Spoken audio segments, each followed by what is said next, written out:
Hi hello welcome to our channel. నేను మిసిరి. ఈరోజు మనం చెప్పుకోబోయే కథ ఇష్టమైన సకుడా పార్ట్ 80.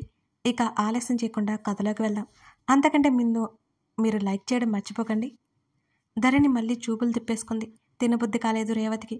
చిన్నప్పటి నుంచి ధరణి ప్రవర్తన ఆమెకు భయం కలిగిస్తూనే ఉంటుంది. ప్రతి దాంట్లో చాలా సెన్సిటివ్గా ఉంటుంది. అది పోగొట్టాలని రేవతి ఎంత ప్రయత్నించినా ఆమె వల్ల కాలేదు.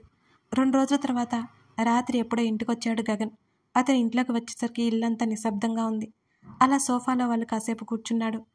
గగన్ వస్తున్నాడని ప్రకాష్ చెప్పడంతో ఆ అలికిడికి బయటకొచ్చింది మాలవిక.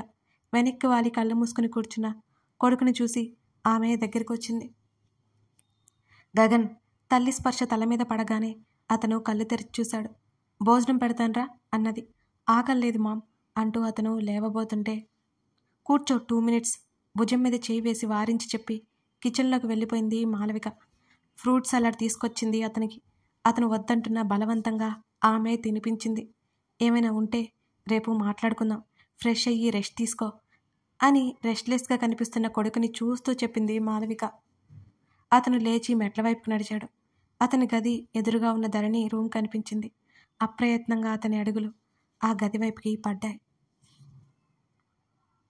తలుపు నెట్టగానే తెరుచుకుంది. ఆ చీకట్లో అతను కళ్ళు పరికించి చూసిన ధరణి కనిపించలేదు.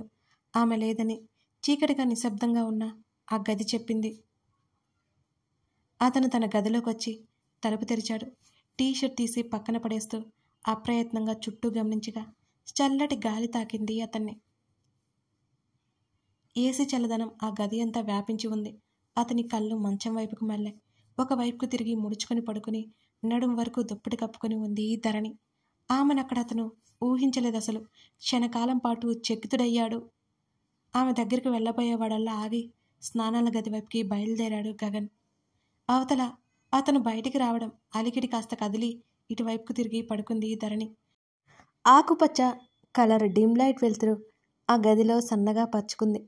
అతని అడుగులు ఆమె వైపు పడగా అతని చూపులు ఆమె ముగ్ధ మనోహరమైన రూపం మీద నిలిచిపోయాయి.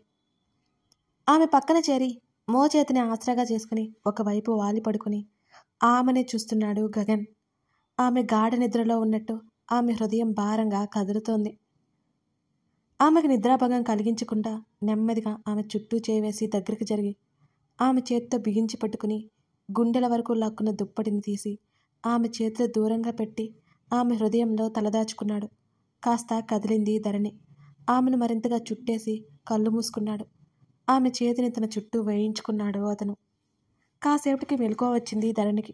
తనని గట్టిగా పట్టుకున్నది ఎవరో ఆమెకు అర్థమై గుండె వేగం విపరీతంగా పెరిగిపోయింది ఆమెలో. కళ్ళు తెరవడానికి చాలా ప్రయత్నించింది. ఊపిరి బిగబట్టి కళ్ళు దించి చూసింది. గగన్ తనని చుట్టుకొని కనిపించాడు. అతను నిద్రపోయినట్టే అనిపించింది. కొన్ని క్షణాల పాటు అతని వైపే చూస్తుండిపోయింది ధరణి. ఆది, కాల్ లిఫ్ట్ చేయవేంటి? ఉఫ్, స్విచ్ ఆఫా? తనలో తానే అనుకుంటూ గదిలోన అటు ఇటు తిరుగుతూ బోల్డన్నిసార్లు ఆదిత్యకి కాల్ చేస్తూనే ఉంది వర్ష. పార్వతమ్మ పిలవడంతో వర్ష కిందకొచ్చింది. నీకు ఆఫీస్ ఉందా వర్ష? పార్వతమ్మ అడిగింది. ఉంది నానమ్మ, రేపటి నుంచి వెళ్ళాలనుకుంటున్నాను అన్నది వర్ష. ఇప్పుడు అందరూ ఉన్నారు కానీ ఆదిత్యని పరిచయం చేస్తే సిచ్యువేషన్ కాదు, ముందు అతనితో ఒకసారి మాట్లాడాలి అనుకుంది వర్ష. సరే, హాస్టల్లో బాగానే ఉంది కదా? పార్వతమ్మ అడిగింది.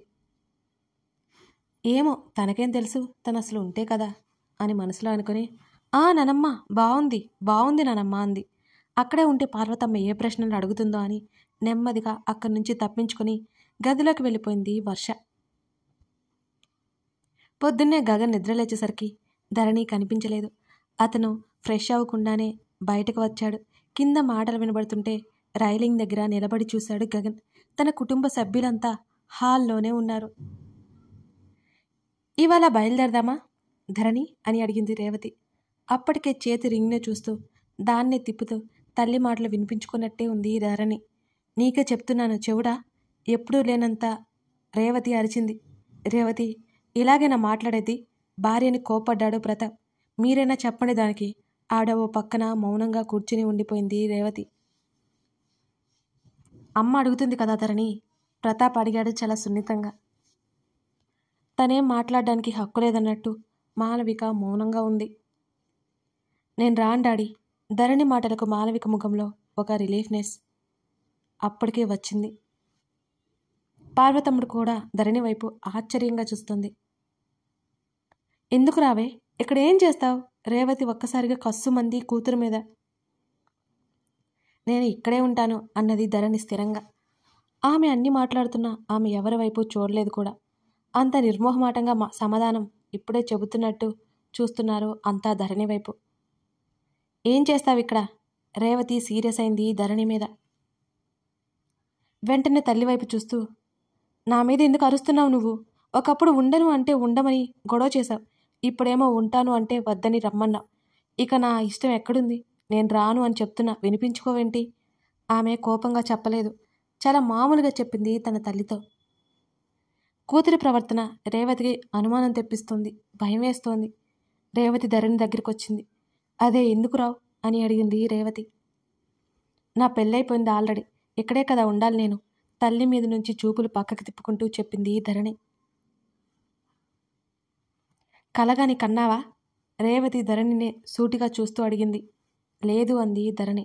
ధరణి, నువ్వు బాగానే ఉన్నావా? కూతురి ప్రవర్తన అయోమయంగా అనిపిస్తుంటే అడిగాడు ప్రతాప్. నిజమే చెప్తున్నాను డాడీ అన్నది నిర్భయంగా ధరణి. ధరణి, నీ మాటలు మాకేం అర్థం కావట్లేదు. అసలు ఏమైంది నీకు? మాలవిక కూడా చాలా కంగారు పడింది. కనీసం కనురెప్పైనా వాల్చకుండా ధరణి మీదే చూపులు నిలిపాడు గగన్. ఆమె పెళ్లి గురించి చెప్తుందా లేదా అతను చూస్తున్నాడు. అతని అడుగులు మెట్ల వైపుకి పడ్డాయి. ఆమె చెబుతున్న సమాధానం వినగానే గగన్ అడుగులు ఆగిపోయాయి. ధరణిలా అంది. నిన్న ఏదో జరిగిందని నేను రాలేను కదమ్మా. నిన్న ఆగిపోయినా సరే నాకు పెళ్లి జరిగినట్టే. ఇక దాని గురించి ఆలోచించకండి, నేను బాగానే ఉన్నాను అన్నది ధరణి. ధరణి మాట్లాడిన తీరుకి, ఆమె మాటలకి అక్కడున్న అందరూ ఆశ్చర్యచకితులై చూస్తుండిపోయారు. ధరణి, రేవతి బాధగా మారిపోయింది. చూడమ్మా, అనుకోకుండా ఏదో జరిగిపోయింది. దానికి ఎవరు ఏం చేయలేరు. ప్లీజ్ ఇక అందరూ దాన్ని మర్చిపోండి అని అనగానే కూతురి మనసులో ఎంత బాధ ఉంటుందో తెలిసి రేవతి కూతురిని కౌగిలించుకుంది. నేను బాగానే ఉన్నానమ్మా తల్లితో చెప్పింది ధరణి. మరెందుకే నిన్నంతా అలా ఉండిపోయావు? నిన్ను చూస్తుంటే నాకెంత భయమేసిందో తెలుసా? రేవతి కళ్ళనీళ్ళు పెట్టేసుకుంది కూతురిని పట్టుకుని. నిజాన్ని యాక్సెప్ట్ చేయడానికి కాస్త టైం పడుతుంది కదా అమ్మా అన్నది, అలాగే ఏ ఎక్స్ప్రెషన్ లేకుండా. ఆమె మాటల్లో దాగున్న అర్థం వాళ్ళకి బోధపడలేదు. ఎక్కడ గగన్కి ధరణికి మధ్య అపార్థాలు వచ్చి దూరమైపోతారా అని భయం ఉన్న మాలవికలో అది తుడిచిపెట్టుకుపోయింది. అందరూ రిలీఫ్ ఫీల్ అయినా గగన్ మీద కోపం ఉంది అందరిలో. కానీ అతని పరిస్థితి కూడా అర్థం చేసుకున్నారు. ప్రాణాల కంటే పెళ్లి ముఖ్యం కాదు అని అనుకున్నారు ఎవరికోరు. తన వాళ్ళు కాబట్టి అర్థం చేసుకున్నదని గగన్కి కూడా ఆ విషయం తెలుసు. రేవతి కళ్ళు తుడుచుకుంటూ దూరం జరిగింది. అడుగుల శబ్దం అవుతుంటే అందరూ తల తిప్పి చూశారు, ఒక్క ధరణి తప్ప. గగన్ వచ్చాక చాలా అడగాలి అనుకున్నారు, కానీ అతన్ని చూసి ఎవరు అడగలేకపోయాడు. అలా ఉన్నాడు అతను. 2 రోజులకే నిద్రలేనట్టు అతని కళ్ళు పీక్కిపోయి ఉన్నాయి. అతని గడ్డం లైట్గా మాసి ఉంది. అతని మీద అతనికి కేర్ లేనట్టు ఉండిపోయాడు గగన్. ధరణి మౌనంగా కళ్ళు దించుకుని ఉంది. గగన్, అసలేంది ఇదంతా? ప్రతాప్ అడిగాడు. ఆ టైంలో నేను వెళ్లాల్సి వచ్చింది మావయ్య, అంతకంటే నాకు ఆప్షన్ లేకపోయింది. అతని స్వరం చాలా గంభీరంగా ఉంది. ఆ సమయంలో జరిగిన దారుణాన్ని అతను జీర్ణించుకోలేకపోతున్నాడు. ఇప్పుడు ఎలా ఉంది వాళ్ళకి అని అడుగుతుంటే సీరియస్గా ఉంది అన్నాడు గగన్. రేవతికి గగన్ మీద మొదటిసారి కోపంగా ఉంది. అతని సిచ్యువేషన్ తెలిసిన సరే ఎందుకో ఆ టైంలో తన కూతురి కంటే ఎక్కువ ఏదీ కాదని అనిపిస్తోంది రేవతికి. గగన్ పాకెట్ నుంచి ఏదో బయటకు తీశాడు. అతని అడుగులు నేరుగా ధరణి వైపు పడ్డాయి. అతను దీర్ఘంగా నిట్టూర్చి ధరణి ముందు అతని చేతిని ఉంచాడు. కనీసం అతని వైపు చూడని ఆమె కనులు అతని అరచేతి వైపు చూపులు నిలిపాయి. మెల్లిమెల్లిగా ఆమె కనుపాప విప్పారింది. చప్పున కళ్ళి ఎత్తి అతని ముఖంలోకి చూసింది ధరణి.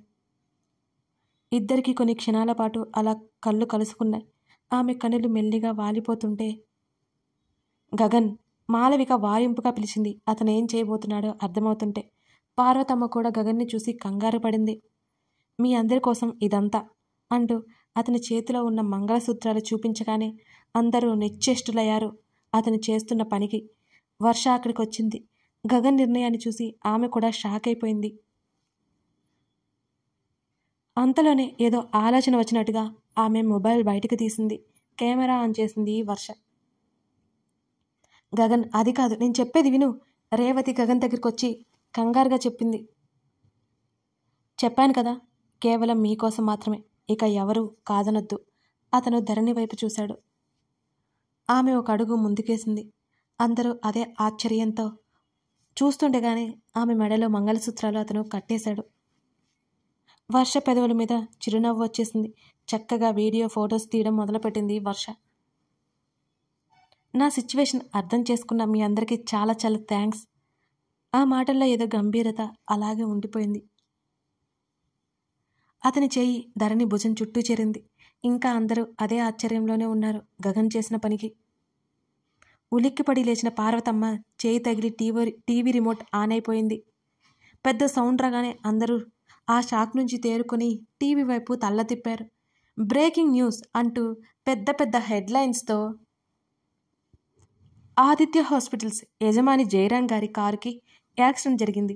ఆ ప్రమాదంలో ఆయన 2 కొడుకులు కోడలు మరణించారు అంటూ యాక్సిడెంట్ అయిన ప్రదేశం దృశ్యాలతో పాటు న్యూస్ రీడర్ వాయిస్ వినిపిస్తోంది చాలా పెద్దగా.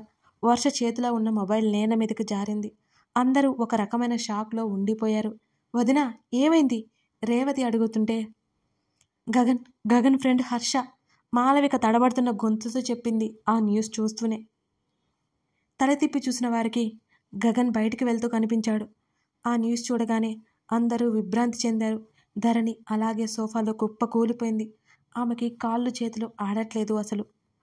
వెంటనే లేచి పరుగున బయటికి వచ్చింది. అప్పటికే గగన్ కారు అక్కడి నుంచి వెళ్ళిపోయింది. ప్రతాప్, ప్రకాష్ కూడా బయలుదేరారు.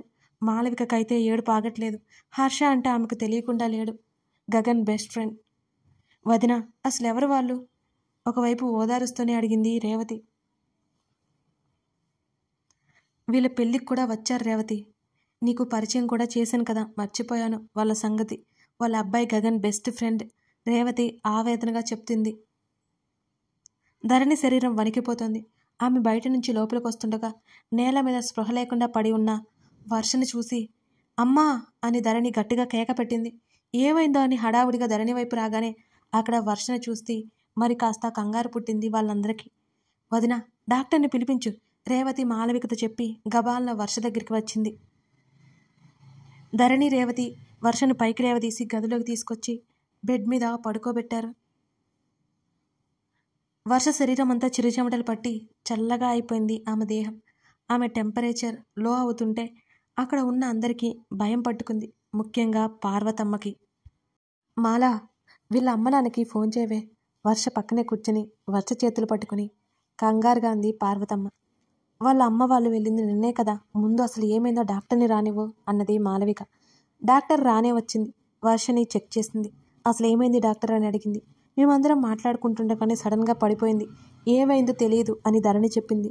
బీపీ పల్స్ అన్నీ చెక్ చేసి తను ఏదో షాకింగ్ న్యూస్ అయినా విని ఉండాలి, లేకపోతే దేని గురించైనా భయపడి ఉండాలి అంటూ వర్షకి ఇంజెక్షన్ చేసింది ఆ డాక్టర్.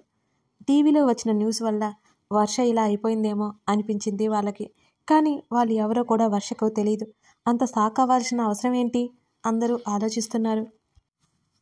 మీరు కంగారు పడకండి, త్వరగానే మెలకువ వస్తుంది. డాక్టర్ చెప్పేసి వెళ్ళిపోయాక మాలవిక ఆవిడతో పాటు బయటకు వచ్చింది. ఆవిడ ఫ్యామిలీ డాక్టర్ కావడంతో మాలవిక ఫ్రీగా అన్ని డౌట్స్ అడిగింది. వర్షకి ఏం ప్రమాదం లేదని ఆవిడ చెప్పిన తర్వాత మాలవిక మళ్ళీ లోపలికి వచ్చింది. విన్నావు కదమ్మా, అది షాక్ అయింది. నువ్వు అన్నయ్య వాళ్ళకి కాల్ చేసి హడావుడి పెట్టేకు, తల్లికి చెప్పి పని అమ్మాయిని కేక వేసి వర్షం చూసుకోమంది మాలవిక. పార్వతమ్మ అక్కడే ఉంది. మిగతా వాళ్ళంతా అక్కడి నుంచి బయటకు వచ్చారు. ఇంకా టీవీలో న్యూస్ స్క్రోల్ అవుతుంటే ముగ్గురు దిగాలుగా కూర్చున్నారు. మాలవిక భయం గగన్ గురించి చాలా ఎక్కువగా ఉంది. ధరణికి కూడా ఆ న్యూస్ విన్న దగ్గర నుంచి లోపల చిన్న దడ మొదలైంది. ఆమె మామూలు అవ్వలేకపోతోంది. రేవతి కూడా అవే ఆలోచనలో ఉండిపోయింది. కూతురు మెడలో వేలాడుతున్న మంగళసూత్రం చూస్తుంటే రేవతికి ఇంకాస్త దిగులు ఎక్కువైపోయింది. అసలు ఏం జరుగుతుంది వీళ్ళ జీవితాల్లో? ఆమెకి భయంగా ఉంది. ఒకవైపు వీళ్ళ పెళ్ళి అనుకోవడం ఏంటి, గగన్ ప్రాణ స్నేహితుల ప్రాణాలు పోవడం ఏంటి? ఆమెకంతా అయోమయంగా భయంగానే ఉంది. హాస్పిటల్ బయట అంతా హడావుడిగా ఉంది. ఈ మధ్య కొద్ది రోజుల్లోనే క్రికెట్లో తనకంటూ స్థానమే సంపాదించుకున్న హర్ష అందరికీ తెలుసు. వేదకి పబ్లిసిటీ ఇష్టం ఉండకపోవడంతో ఆమె అలాగే హైడ్ అయింది. ఒకవైపు ఆదిత్య హాస్పిటల్స్ జయరాం కొడుకుల గురించి, మరోవైపు క్రికెటర్ హర్ష గురించి వాళ్ళ మరణాలు తీవ్ర దిగ్భ్రాంతికి గురి చేస్తున్నాయి అందరినీ. ప్రకాష్, ప్రతాప్, గగన్ ముగ్గురు హాస్పిటల్కి చేరుకున్నారు. ఆ ఫ్లోర్లో ఏ ఒక్కరు కూడా లేరు. ఎవరిని లోపలికి రానివ్వకుండా సెక్యూరిటీ అంతా బయట ఉంది. గగన్ వెళ్ళేసరికి జానకి ఏడుస్తుంది. ఆంటీ, గగన్ పిలుపుకి ఆమె తల ఎత్తి చూసింది. అసలేంటి గగన్ ఇది అంతా? ఆమె తల కొట్టుకుంటూ ఏడవసాగింది. అంకుల్ ఎక్కడా అని అడిగాడు గగన్. లోపల ఉన్నారు అన్నది జానకి. ఒకవైపు వేద తల్లిదండ్రులు కూడా అక్కడే ఉన్నారు. వాళ్ళిద్దరూ కూతురు గురించి విలువెల్లాడిపోతున్నారు. వెంటనే లోపలికి నడిచాడు గగన్. వీళ్ళ ముగ్గురు లోపలికి వెళ్ళేసరికి దిగులుగా కుర్చీలో కూర్చొని ముఖం దాచుకుని చేతుల్లో కనిపించాడు జయరాం. అంకుల్, గగన్ పిలుపుకి తల ఎత్తి చూశాడు. న్యూస్ బయట లీక్ చేసింది ఎవరు అని అడిగాడు గగన్. నేనైతే చేయలేదు, డాక్టర్స్ కూడా బయట పెట్టలేదు అని అన్నాడు జయరాం. గగన్ నిట్టూర్చాడు. కాస్త ముందుకు వెళ్ళి కట్టను తొలగించి ప్రతాప్ ఆశ్చర్యపోయాడు. గగన్, మామయ్య పిలుపుకి నుదురు రుద్దుకున్నాడు గగన్. ఏమైందన్నట్టు ప్రకాష్ కూడా తొంగి చూశాడు. వాళ్ళిద్దరూ నిశ్చేష్టులైపోయారు. ఆదిత్య, హర్ష ఇద్దరికి అక్కడ ట్రీట్మెంట్ జరుగుతోంది. వాళ్ళ ప్రాణాలు పోలేదు. గగన్, వీళ్ళు ఇంకేం అడగాలో అర్థం కానట్టే ఆగిపోయాడు ప్రకాష్. వాళ్ళకేం కాలేదు మావయ్య అని అన్నాడు గగన్. మరి న్యూస్లో అలా ఎందుకు వస్తుంది? అలా ఎందుకు చెప్పారు గగన్ అని అడిగాడు. మేము చెప్పమని చెప్పలేదు డాడీ, మా మాటలు ఎవరో విని మీడియాకి న్యూస్ లీక్ చేశారు అని అన్నాడు గగన్. అప్పటికి రిలాక్స్ అయ్యారు వాళ్ళు. మరి హర్ష భార్య, తన కండిషన్ చాలా క్రిటికల్గా ఉంది అని జయరాం చెప్పాడు. న్యూస్ రాంగ్ అని త్వరగా చెప్పేమైరి అని అన్నాడు ప్రకాష్. ప్రతాప్, వద్దు మావయ్య, ఆ న్యూస్తో పనుందన్నాడు. అసలు ఏం జరుగుతుందో ఇంకా క్లారిటీ లేకపోవడం వల్ల వాళ్ళు ఎక్కువ ఏమీ అడగలేదు. వేద తండ్రి కేశవ్ కూడా లోపలికి వచ్చాడు. డాడీ, ఇక నేను హ్యాండిల్ చేస్తాను. ఇంట్లో మమ్మీ వాళ్ళు టెన్షన్ పడతారు. మీరు వెళ్ళి మాట్లాడండి. ఈ విషయం బయట ఎక్కడా తెలియకూడదు. తండ్రి మావయ్యని ఇంటికి వెళ్ళిపోమని చెప్పాడు గగన్. కథ కొనసాగుతోంది. ఈ కథ నచ్చితే కామెంట్ చేసి లైక్ చేయడం మర్చిపోకండి ఫ్రెండ్స్. ఏదో నేను అడిగానని ఓ రోజు లైక్స్ కొట్టారు మీరు, ఆ తర్వాత మళ్ళీ మామూలే. ఇంకెలా నాకు ఇంట్రెస్ట్ వస్తుంది చెప్పండి. దాదాపు ఇష్టమైన సకుడ స్టోరీ 20K నుంచి 30K లోపు చూస్తున్నారన్నమాట అందరూ. అయితే అట్లీస్ట్ అందులో 15% కాదు 10% లైక్స్ కూడా రావట్లేదు. ఎంత ఘోరమండి. జస్ట్ అలా వినేసి వెళ్ళకపోతే ఒక చిన్న లైకే కదండి నేను అడిగేది. అది మనకి చాలా ఇంపార్టెంట్ అండి. మీ ప్రతి ఒక్కరి ఒక్క లైక్ మరొకరికి ఈ స్టోరీ సజెస్ట్ చేసేలా చేస్తుంది, యూట్యూబ్ రికమెండ్ చేస్తుంది. అందుకే నేను ఇన్నిసార్లు చెప్తున్నాను, మీరు లైక్ చేసి సపోర్ట్ చేస్తారని భావిస్తున్నాను.